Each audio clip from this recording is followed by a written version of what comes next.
Today, I'm going to walk through what to do if your disposal isn't working. Usually there are three primary culprits. So let's walk through those and make sure that they're on. So here's my switch for my disposal. If I were to flip it and the disposal didn't come on, the first thing I would check is go along, look at your outlets, and see if you have a GFCI that is tripped. So right now, I go to turn mine on.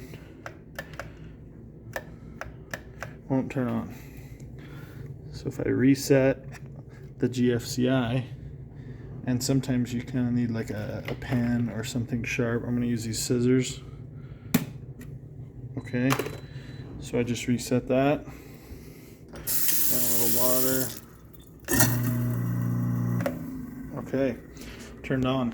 The other thing to check if you don't get any power is if you come up under the unit itself, it will have a little button. This right here will pop out.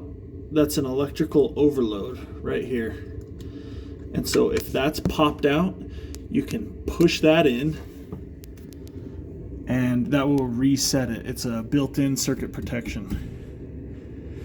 The other thing you can do is go check your actual breaker panel and make sure you haven't tripped the circuit. Make sure you have no tripped breakers and reset them if you do have any that are tripped off. The last thing to look at, and I've seen this, is sometimes they will, if they sit for too long, you might come back from a trip or something, and they'll rust. So right here in the center, there's an Allen head, and if you take an Allen wrench, you can stick it in there, and you can manually spin the unit with the Allen wrench. And sometimes that'll get it going, and you run water and soap and manually spin it, and then it'll be able to go. Otherwise, if it's rusted, it'll keep tripping this overload right here or your circuit. Usually it'll trip this before it trips your circuit.